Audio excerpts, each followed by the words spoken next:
네. 명절 잘 보내셨나요?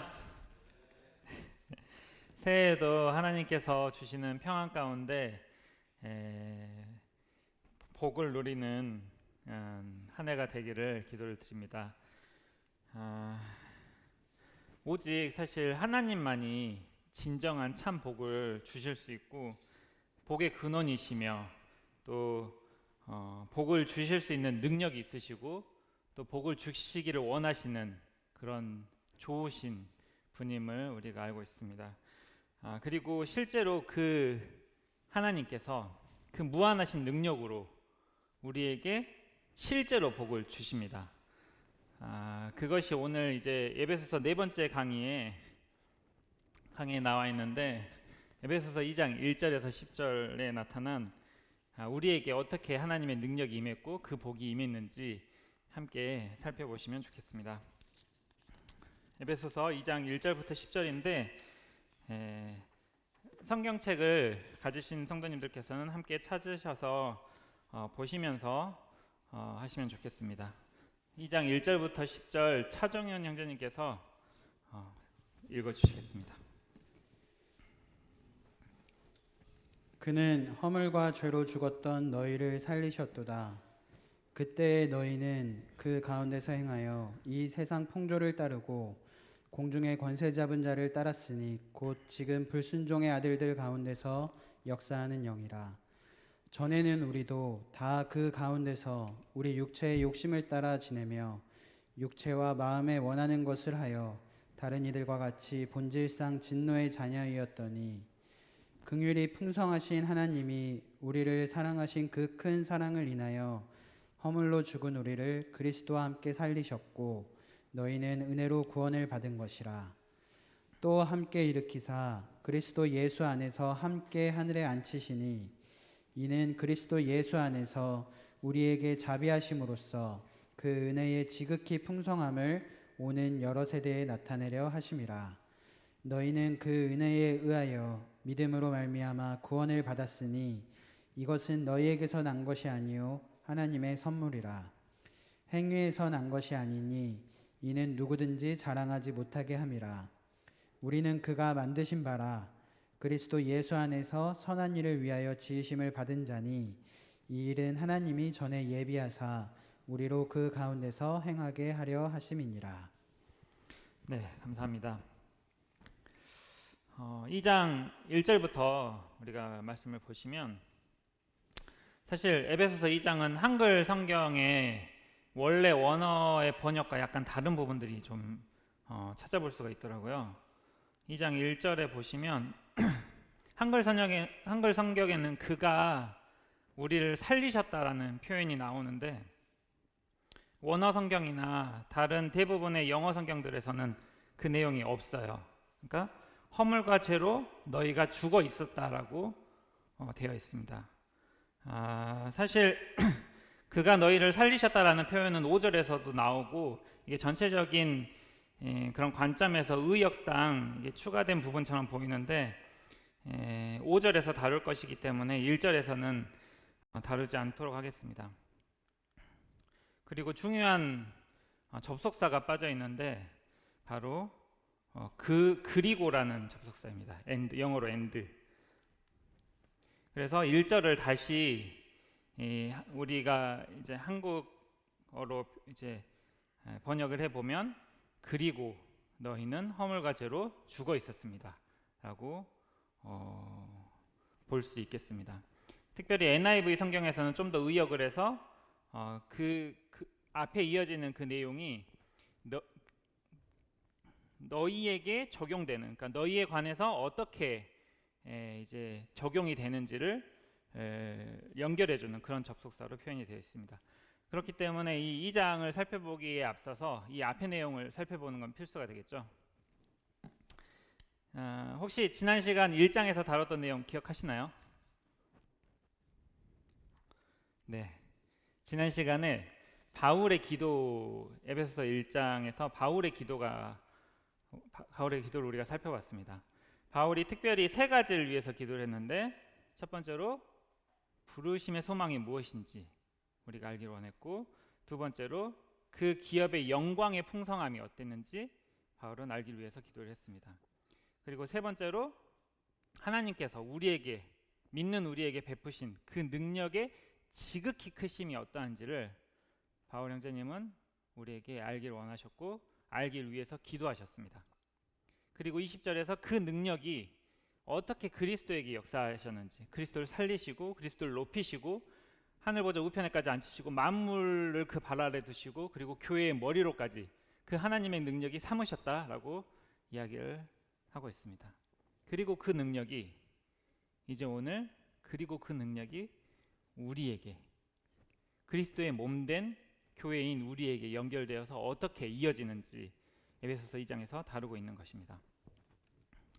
에베소서 2장 1절부터 3절은 이 하나님의 능력, 그 지극히 크신 하나님의 능력이 임하기 전에 우리의 상태를 보여주고 있습니다. 혹시 성도님들 이런 광고 보신 적 있나요? 비포 나오고 애프터 딱 나오고. 보통 이제 이런 인테리어 업체라든가 또는 성형외과 또 피부과 또는 피트니스 센터 이런 데서 이제 비포와 애프터의 그 극명한 차이를 보여주면서 이 마케팅하는 광고입니다. 이 비포와 애프터를 그 극명한 차이를 비교해서 보여줌으로써 이 대상에게 얼마나 큰 능력이 작용했는지 그리고 얼마나 뛰어난 실력을 가지고 있는지 이걸 효과적으로 우리가 실감할 수 있게 해주는 방법이죠. 100마디 말보다 이 한 번의 비교를 통해서 우리는 딱 보고 이해할 수가 있게 되는 것입니다. 마찬가지로 1절에서 3절에서는 우리에게 하나님의 능력이 임하시기 전의 상태, 비포의 모습을 적나라하게 표현하고 있습니다.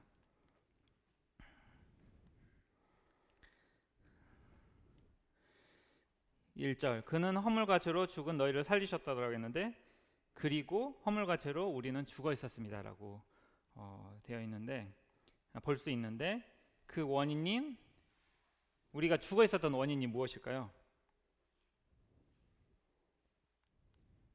첫 번째로 이야기하고 있는 것이 바로 허물입니다. 허물.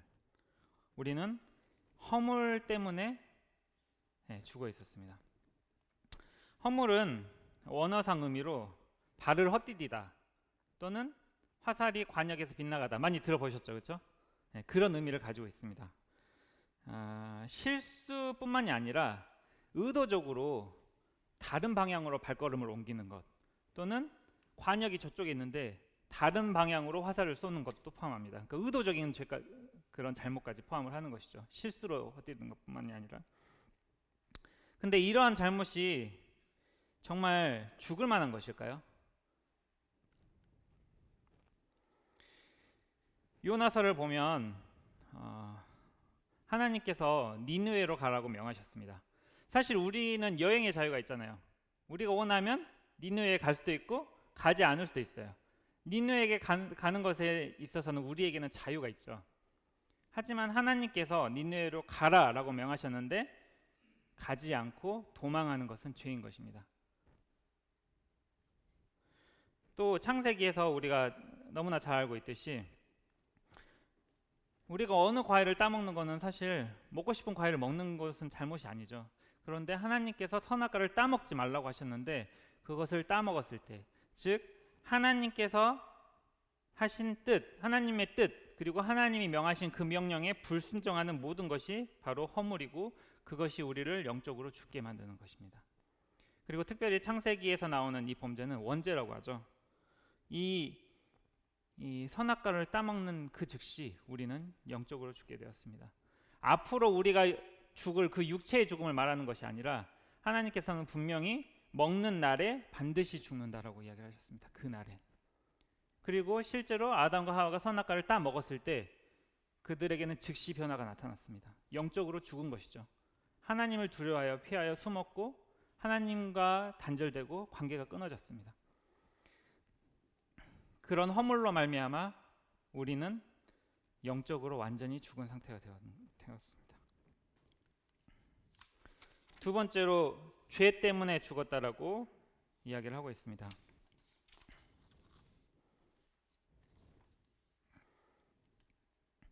여기서의 죄는 아까 첫 번째로 이야기했던 그 원죄, 허물에서 비롯되는 죄의 복수 형태입니다. 그러니까 그 죄의 열매들이라고 볼 수가 있는 것이죠. 사실 다 열거할 수 없을 정도로 수많은 죄들이 있습니다. 그리고 그런 죄들 때문에 우리의 육체의 죽음은 더욱 가속화됩니다. 1차적인 직접적인 피해 때문에 서로 죽고 죽이고 직접적인 가해를 입기도 하고, 그리고 간접적으로 뭐 환경이 오염되거나 욕심 때문에 뭐 질병이 생겨난다던가 여러 간접적인 영향들로 우리는 죽음에 가까워져 갑니다. 또한 노아의 홍수나 소돔과 고모라에 의해서 우리가 살펴볼 수 있듯이 그 죄악들이 관영했을 때 하나님께서는 심판하십니다. 우리는 이 허물과 죄 때문에 완전히 영적으로 죽은 상태에 있었습니다. 그 상태에 있을 때 우리가 한 일들에 대해서 2절과 3절에서 이야기를 하고 있습니다. 우리가 한 일, 자 2절과 3절을 보시면서 첫 번째 우리가 어떤 일들을 했을까요? 세상 풍조를 따랐습니다.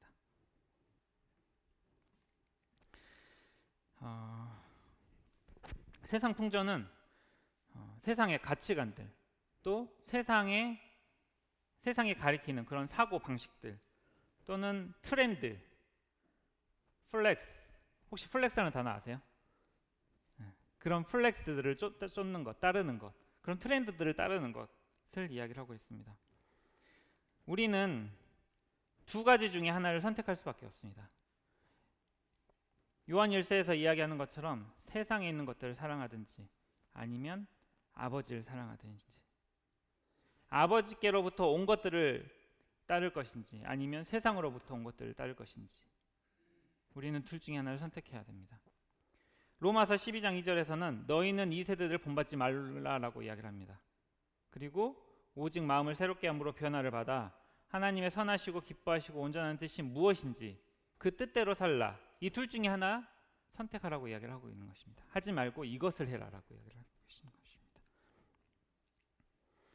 마태복음에서는 분명히 이야기하고 있습니다. 한 사람이 두 주인을 섬길 수 없습니다.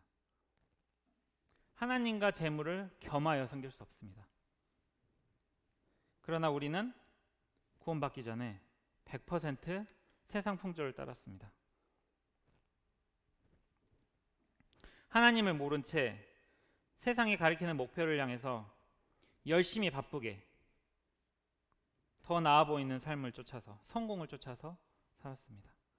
하나님께서 누가복음에서 그 예화로 표현한 것처럼 하나님의 그 하늘잔치의 초대에도 우리는 거절하고 이 세상의 그런 여러 가지 이유들 때문에 그 초대를 거부했습니다.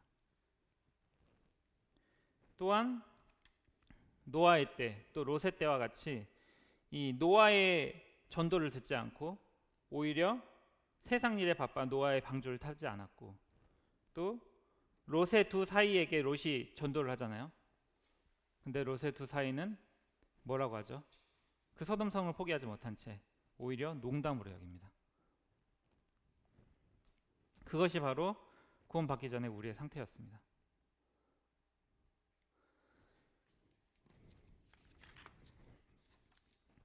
두 번째, 우리는 공중의 권세 잡은 자를 따랐습니다.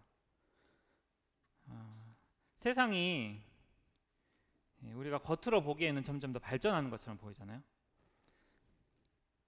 하지만 21세기에도 여전히 전쟁이 일어나고 테러가 일어나고, 또 어디에서 쿠데타가 일어났다고 최근에 뉴스에서 봤는데 미얀마죠. 그리고 여전히 어떤 나라에서는 기독교를 탄압합니다. 그리고 선진국이라고 불리는 나라들에서 도덕적으로 후퇴하는 그런 법들이 제정되고, 그것들이 사람들에게 인정받고 그렇게 되기를 바라고 실제로 법이 제정되고 있어요. 왜 이런 일이 일어날까요? 인간들은 더 나은 삶을, 더 나은 사회를 추구하고 발전하고자 하는데, 그것은 바로 이 세상 뒤에 이 세상을 조종하는 공중의 권세 잡은 자, 사탄이 있기 때문입니다. 지금도 이 땅의 권세는 사탄이 권세를 잡고 있고, 그리고 영적인 전투가 치열하게 벌어지고 있다고 성경은 이야기를 하고 있습니다.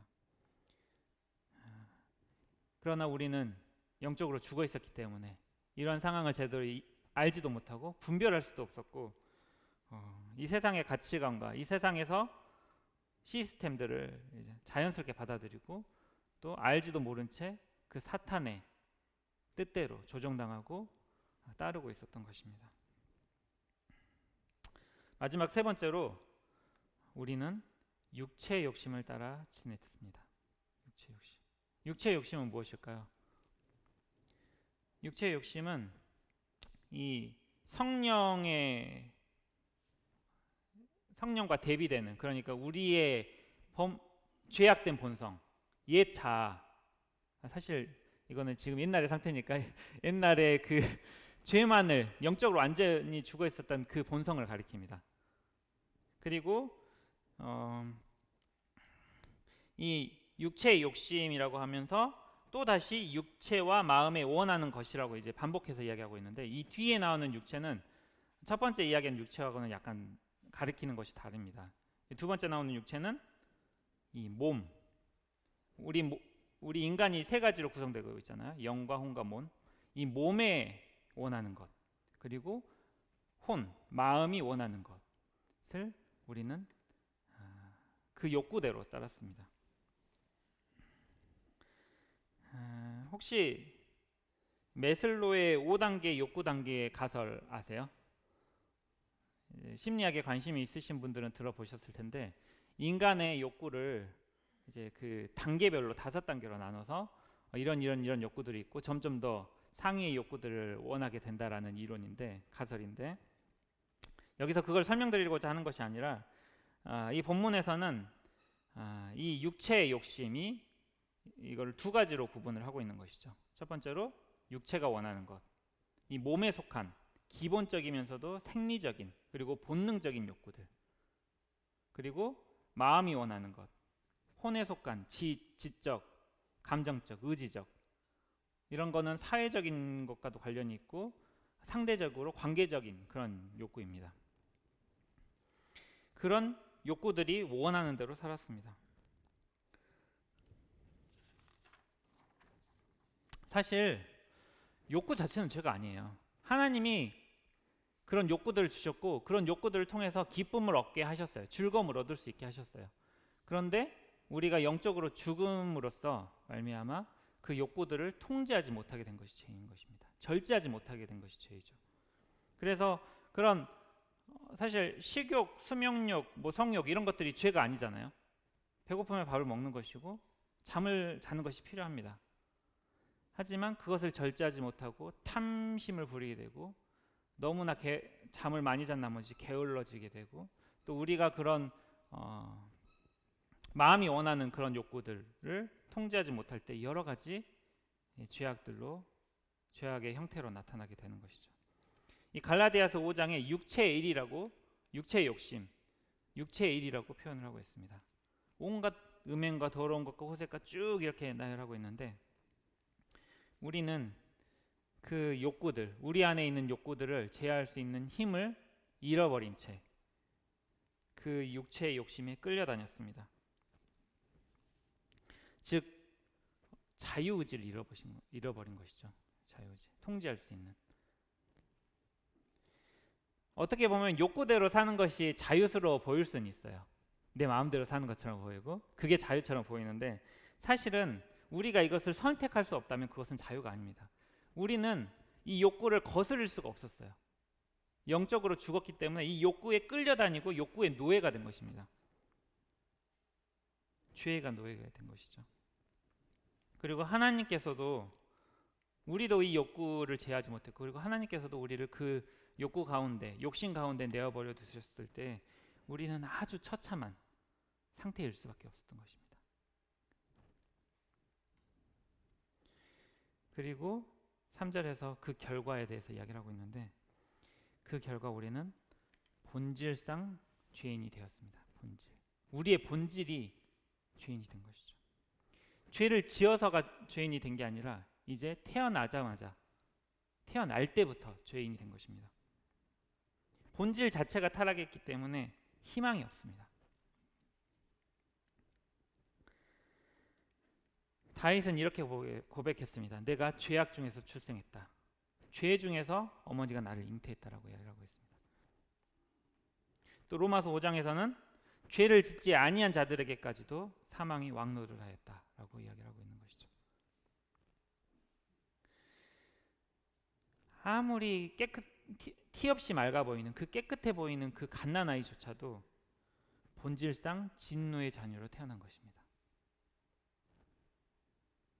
사실 성경에 명확히 나와 있지 않지만, 그렇기 때문에 또 단언할 수도 없지만, 만약에 이 갓난아이가 천국에 간다면 그것은 그 갓난아이에게 죄가 없기 때문이 아니라 하나님의 은혜로 가는 것이죠. 그리스도의 공로로, 예수 그리스도를 통하여 하나님의 은혜로 천국에 가는 것이지, 그 갓난아이가 죄가 없기 때문에, 아직 죄를 짓지 않았기 때문에 천국에 가는 것이 결코 아닙니다.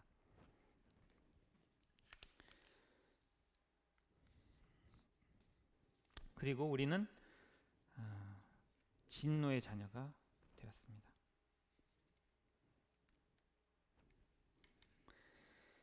죄인인 우리에게 너무나 당연하게 하나님의 진노가 임하게 된 것입니다.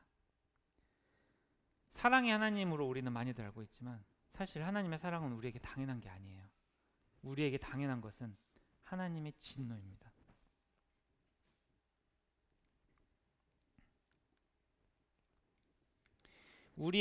로마서 2장에 보면 우리의 고집, 그리고 그 회개하지 아니한 마음 때문에 하나님의 진노는 가득 쌓여 있습니다. 임박해 있어요. 언제 이게 가득 찰랑찰랑거리고 있어서 언제 쏟아져도 이상하지 않을 정도로, 언제 우리를 하나님이 이 진노의 심판으로 뒤집어 엎으셔도 이상하지 않을 정도로 이 하나님의 진노는 가득 쌓여 있습니다. 우리의 죄 때문에.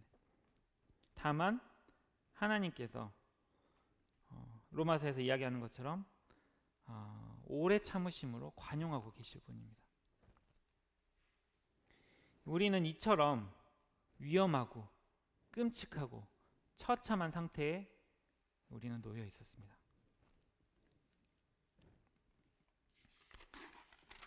4절, 여기에도 한글 성경에는 나와 있지 않지만 접속사가 빠져 있어요. 혹시 맞춰보실래요? 네, 감사합니다. 그러나가 빠져 있습니다. 그러나. 네. 그러나. 즉 여기서부터 반전이 시작되는 것입니다. 우리의 이 처참한 상태에서 그러나 반전이 시작되는 것입니다. 4절부터 7절 보시겠습니다. 바로 그 반전은 하나님께서 우리에게 행하신 일입니다. 그리고 아까 1절에서 3절에서 살펴봤던 것과 동일한 형식으로 원인, 그리고 어떤 일들이 되어졌는지, 그리고 그 결과가 어떻게 되는지 한번 찾아보도록 하겠습니다. 먼저 그 반전의 원인, 바로 하나님, 그리고 하나님의 성품에 대해서 이야기를 하고 있습니다. 그 반전은 바로 하나님으로부터 일어납니다. 그리고 특별히 가장 먼저 하나님의 긍휼을 이야기를 하고 있습니다. 하나님의 여러 가지 성품들이 있는데, 진노의 자녀인 우리에게 가장 필요한 성품은 바로 하나님의 긍휼입니다. 하나님의 진노 아래 있던 우리가 유일하게 붙들 수 있는 그런 것이죠. 우리가 하나님의 사랑을 요구할 수 없어요. 하나님의 사랑은 그분의 주권 달렸어요. 사랑하실 수도 있고 사랑하지 않으실 수도 있어요. 하지만 긍휼은 우리가 붙들 수 있습니다. 하나님, 불쌍히 여겨주세요. 이 마태복음에서만 찾은 이 주님의 그 긍휼하심을 나타내는 그런 표현들입니다. 주님께서는 긍휼이 풍성하신 분이셨어요. 그리고 주님께 불쌍히 여겨달라고 나가왔던 모든 죄인들, 모든 병자들은 다 고침을 받았고 나음을 입었습니다. 이런 긍휼이 풍성하신 하나님으로부터 우리의 반전은 시작되는 것입니다. 그리고 두 번째로 우리를 사랑하신 그 큰 사랑을 인하여 하나님의 사랑을 이야기하고 있습니다. 하나님께서는 우리를 긍휼히 여기셔서 불쌍히 여기셔서 우리를 사랑하기를 선택하셨습니다. 하나님의 사랑, 아가페라고 많이들 아시죠? 이 사랑은 감정적인 사랑이 아니죠. 그 사랑은 사랑받을 자격이 있어서가 아니라 조건을 갖춰야만 하는 것이 아니라 또 감정에 구애받는 것이 아니라 하나님의 주권적으로 하나님이 의지로 사랑하시겠다고 하셔서 영원히 사랑하시는 것입니다.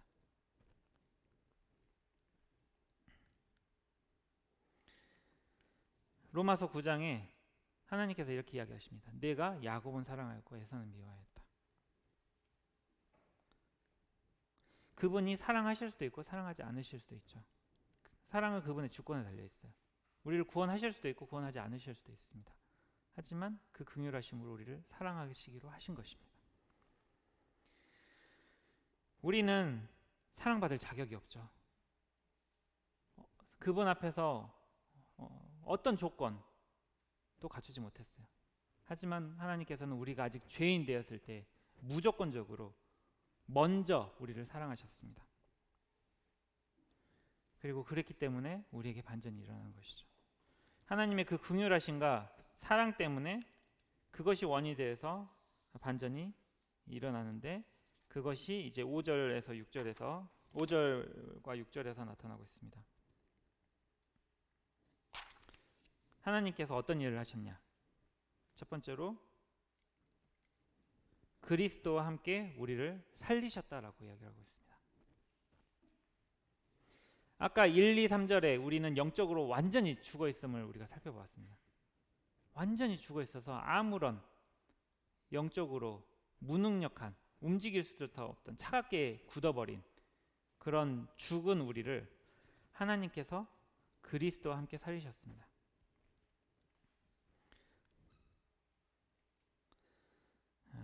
특별히 요한복음에서 이제 거듭났다라는 표현을 사용하고 있는데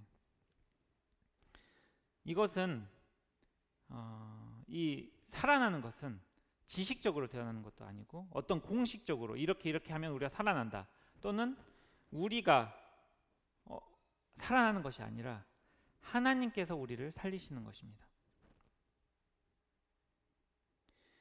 여기서 이 니고데모와의 대화에서 이야기하는 것처럼 이거는 어떤 형식, 공식화할 수 없는 것입니다. 바람이 어디로부터 불어서 어디로 흘러가는 것임을 알 수 없는 것처럼 이 하나님께서 살리시는 것도 그렇습니다.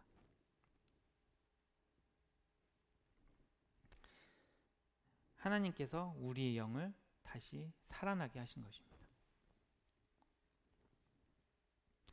이제 우리는 하나님을 영적으로 살아났기 때문에 하나님을 알 수 있게 되었고 하나님을 믿을 수 있게 되었고 하나님을 선택할 수 있게 되었고 아까 욕구들 중에 몸의 욕구, 혼의 욕구를 이야기했지만 그때는 우리의 영은 죽어 있었기 때문에 영의 욕구는 당연히 없었겠죠.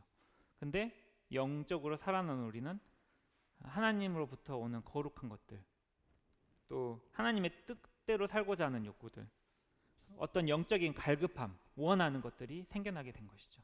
영적으로 살아났기 때문에 하나님께서 살리셨기 때문에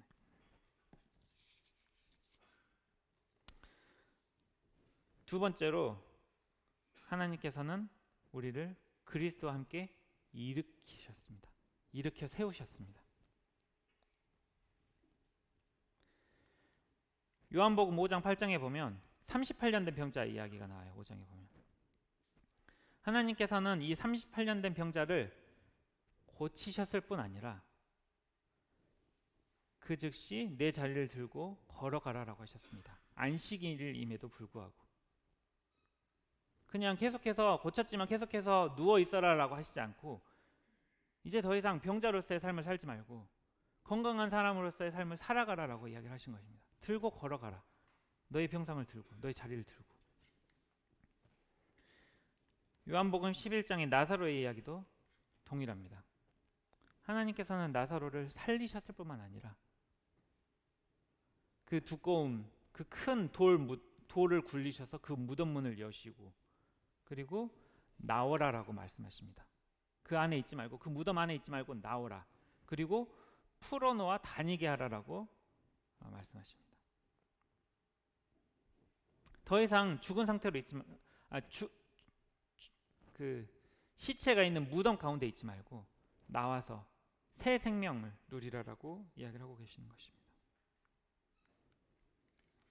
로마서 6장에서도 6장에서 더욱 분명하게 이야기를 하고 있는데, 죄 가운데 죽은 우리는 더 이상 그 가운데서 살 수 없다라고 이야기를 하고 있는 것입니다. 그 가운데서 일어나서 우리는 새 생명 가운데서 살아야 하는 것입니다. 그리고 하나님께서 그렇게 살게 하신 것입니다.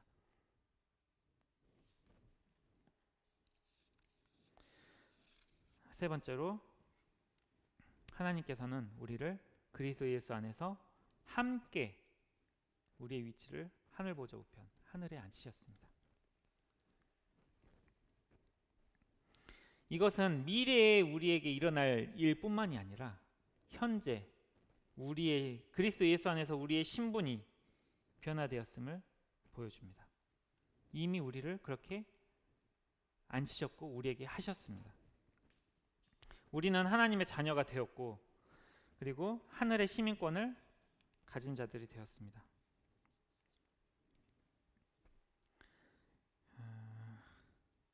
그리고 그 하나님의 자녀로서 하늘의 시민권, 로마의 시민권도 바울은 굉장히 그런 특혜를 받았음을 성경을 통해서 알 수 있잖아요.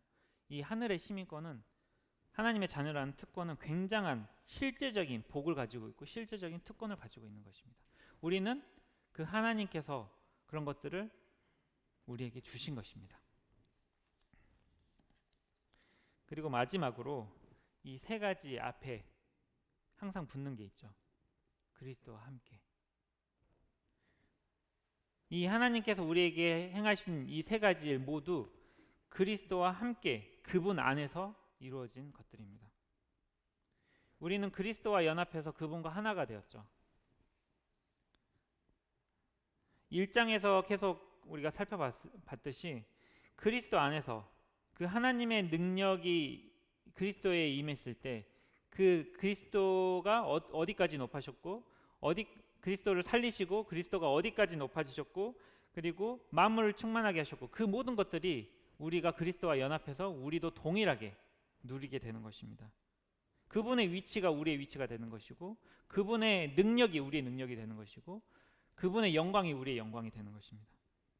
그리고 마지막에 교회에 대해서 이야기를 하고 있죠.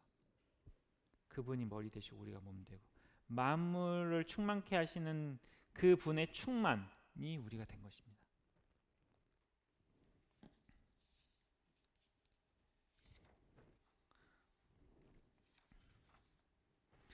마지막으로 7절에서 그 결과 우리는 그리스도 안에서 그 은혜의 지극히 풍성함을 나타내는 그런 자들이 되었습니다. 그러니까 이 1절에서 3절까지 살펴봤던 그 처참한 상태와 비교가 되시나요? 그때는 우리는 굉장히 처참하고 끔찍한 상태였음을 우리가 살펴봤잖아요. 근데 7절에서 이야기하고 있는 것은 이제 우리는 하나님의 영광을, 그 은혜의 풍성함이 어떠한지 그 놀라운 것들을 세상에 보여주는 하나님의 작품이 된 것입니다. 그것이 바로 교회입니다. 여기서 이제 우리를 통해라고 되어 있는데 7절에 우리에게라고 되어 있죠. 시간 관계상 다 이야기하진 않았는데 2장에 보면 우리, 너희 이런 것들이 이제 막 우리라고 했다가 너희라고 했다가 이 섞여서 사용되고 있어요. 근데 너희는 기본적으로 이 에베소 성도들, 즉 이방인을 가리킵니다. 이방인이었던 에베소 성도들. 그리고 우리는 반대로 바울을 포함한 유대인 성도들을 가리키겠죠. 근데 우리가 다 이제 유대인만 가리키는 것이 아니라 이 문맥상 이 유대인과 헬라인 모두를 포함하는 교회로서의 의미를 가리키는 게 바로 이 7절입니다. 7절과 10절인데 여기서 우리는 바로 이방인과 유대인, 로마서에서도 복음을 풀 때 유대인과 이방인, 헬라인 이렇게 나눠서 풀고 있죠. 여기도 마찬가지인데 이 교회, 유대인과 헬라인, 이방인 모두를 포함하는 교회를 이 7절에서 가리키고 있는 것입니다. 하나님께서는 이 교회를 통해서 그 하나님의 은혜의 지극히 풍성함을 나타낼 수 있도록 하신 것입니다. 하나님의 작품이 된 것이죠.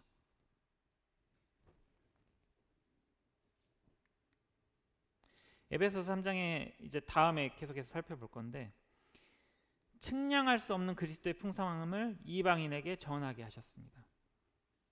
그리고 영원전부터 감춰져 있던 그 하나님, 그 비밀의 경륜이 우리를 통해서 나타나게 된 것이죠. 교회로 말미암아 이 세상뿐만 아니라 하늘에 있는 통치자 권세들에게까지 하나님의 각종 지혜를 알도록 하셨습니다. 그리고 그것은 이 그리스도와 함께 나타난 이 교회의 비밀은 천사들도 살펴보기를 원하는 것입니다.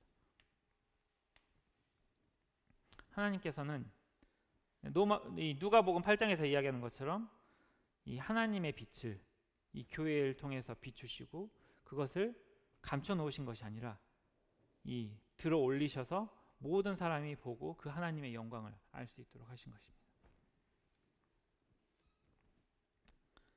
이 놀라운 반전, 자꾸 제가 놀랍다는 말을 쓰고 있는데 정말 놀랍지 않나요? 이런 반전이 우리에게 일어난 것입니다. 이제 마지막 단락입니다. 8절에도 마찬가지로 접속사 하나가 또 빠져 있어요. 이거는 맞추기 힘들기 때문에 제가 알려드리겠습니다. 왜냐하면이라는 접속사가 빠져 있습니다. 왜냐하면, 즉 8절에서는 왜 하나님께서 이런 하나님의 능력을 베푸셨고 왜 이런 복을, 이런 일들을 하셨나라는 것에 대한 그런 설명으로 접근을 하면 우리가 이 문맥을 쉽게 파악할 수 있을 것 같습니다.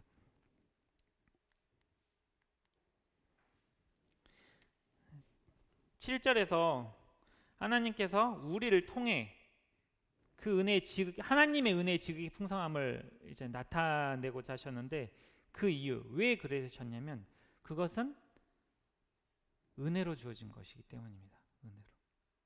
만약에 우리가 어떤 노력이 조금이라도 들어갔다면 그거는 하나님의 영광이 아니죠. 하나님의 은혜의 지극히 풍성함이 아니잖아요. 하나님이 오직 은혜로 우리에게 주셨기 때문에 그것은 하나님께 영광이 되고 하나님의 은혜를 나타내게 되는 것입니다. 그것을 8절과 9절에서 오직 은혜임을 이야기를 하고 있습니다. 은혜에 의하여 그건 되어졌고 그리고 너희에게서 난 것이 아니요 하나님의 선물이다라고 이야기하고 있습니다. 그리고 9절에서 행위에서 난 것도 아니고 자랑할 수도 없고 그렇기 때문에 오직 하나님께 영광이 되는 것입니다.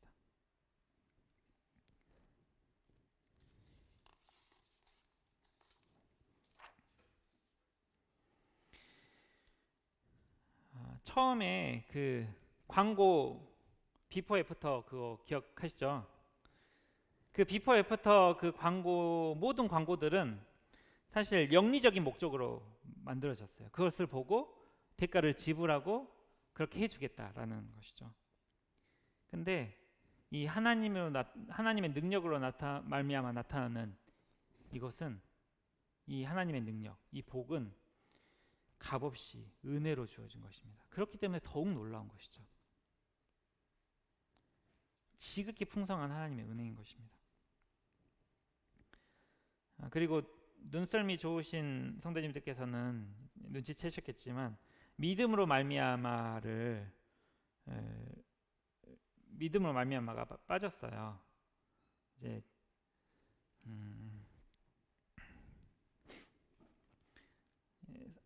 이 한글 성경에는 믿음으로 말미암아라고 되어 있어서 믿음이 원인처럼 이렇게 우리가 해석할 수 있잖아요. 근데 원래 의미를 보면 믿음을 통해서 우리는 구원을 받는다라고 되어 있어요. 그러니까 믿음 자체가 원인은 아닌 거예요. 원인은 하나님으로부터 말미암습니다. 하나님이 100% 하셨고 하나님이 은혜를 주셨고 하나님으로부터 난 것입니다. 다만 하나님께서 믿음이라는 방법을 통해서 우리에게 주신 것이죠. 믿음을 통해서, 믿음이라는 매개체로, 믿음을 통로로 하여 우리에게 구원을 주신 것입니다. 물론 믿음을 통해서만 우리는 구원을 받습니다. 그렇지만 믿음 자체가 원인은 될 수 없다는 것입니다. 만약에 믿음이 원인이 된다면 우리가 믿었기 때문에 구원을 받은 것이죠. 우리에게서 난 것이 되는 것이죠. 우리의 믿음을 어떻게 보면 자랑할 수도 있게 되는 것입니다. 하지만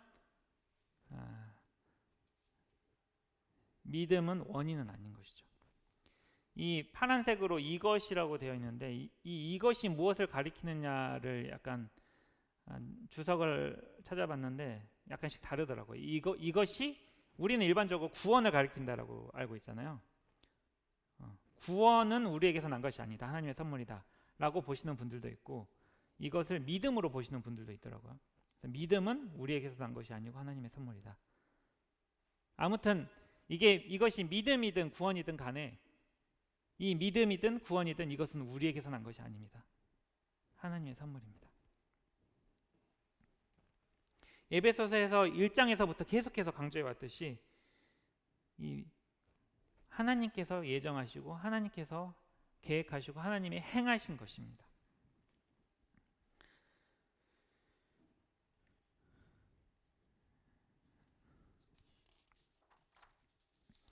아무튼 이 모든 것은 하나님으로부터 말미암은 하나님의 은혜이고 하나님께서 행하신 것이기 때문에 우리는 자랑할 수가 없고 우리의 행위에서 난 것이 아니라는 것입니다. 그리고 이 모든 것들을 우리에게 행하신 목적이 마지막 10절에서 이야기를 하고 있습니다.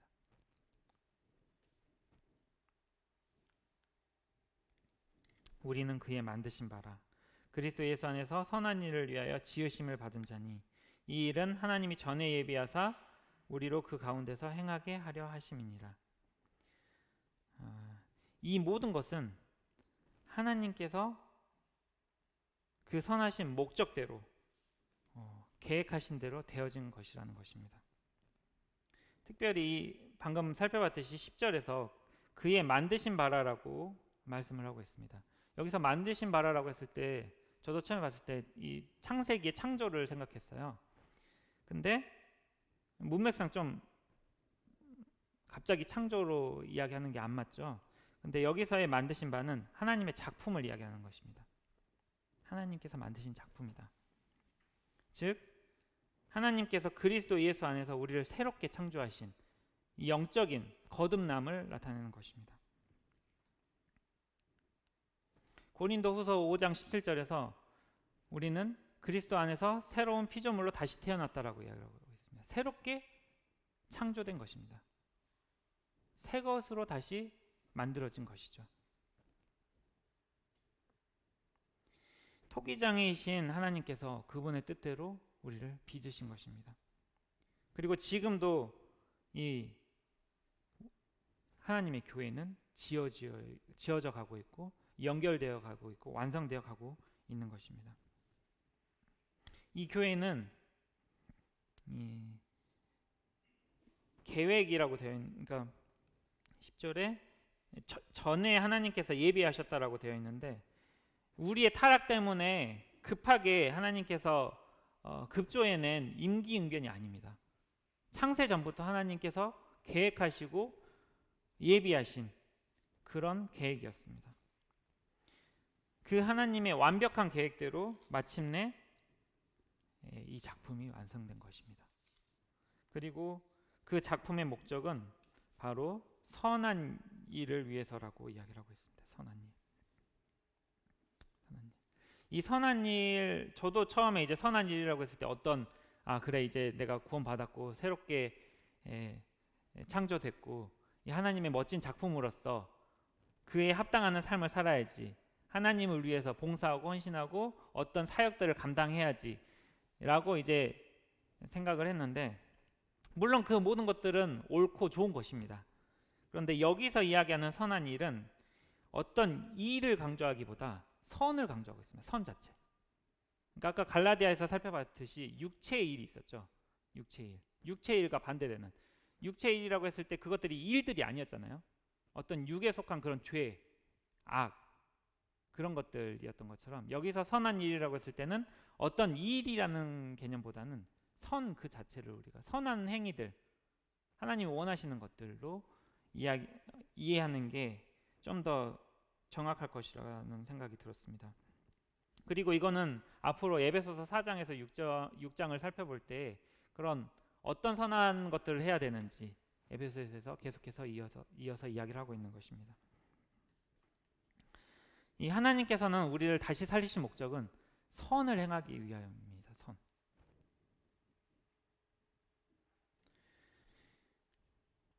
하나님께서 우리를 영적으로 다시 살리셨기 때문에 우리는 선을 행할 수 있는 그런 자유의지를 회복하게 된 것이죠. 물론 우린 여전히 저도 여전히 죄를 지을 수 있어요. 하지만 선을 행할 수도 있게 되었습니다. 그리고 하나님께서 우리를 살리신 목적은 다시 죄를 짓지 않고 선을 행하며 살기를 그걸 바라시고 그걸 목적으로 우리를 다시 살리신 것입니다. 우리에게 그 능력을 베푸신 것이죠.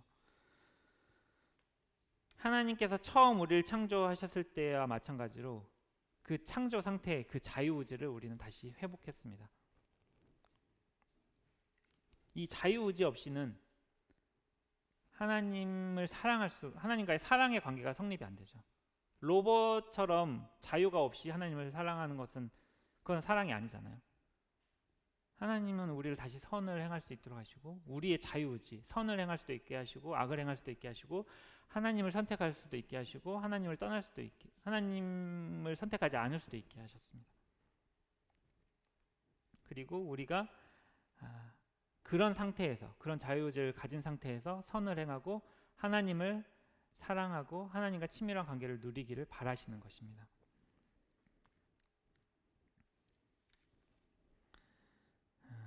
죄에 대해서 죽고 하나님께 대해서 살기 바라시고 우리를 하나님께 드리기를 바라고 계시는 것입니다. 또 이 세대를 본받지 말고 하나님의 선하시고 기뻐하시고 온전한 뜻이 무엇인지 분별하고 그 뜻대로 살기를 바라시는 것입니다. 이 하나님의 우리를 향하신 이 모든 계획, 우리에게 이루신 이 모든 능력, 그리고 그 모든 것들은 이러한 목적으로 하나님께서 우리에게 행하신 것입니다. 그리고 그 일들을 하나님께서는 이루셨습니다. 그리고 그 목적대로 이루어 가실 것이라고 저는 믿습니다. 그리고 제 삶 가운데서도 그렇게 이루어 가고 계십니다. 마지막으로 빌립보서 1장 6절 말씀 제가 읽고 말씀을 마치도록 하겠습니다. 너희 안에서 착한 일을 시작하신 이가 그리스도 예수의 날까지 이루실 줄을 우리는 확신하노라. 이상으로 말씀을 마치도록 하겠습니다. 감사합니다.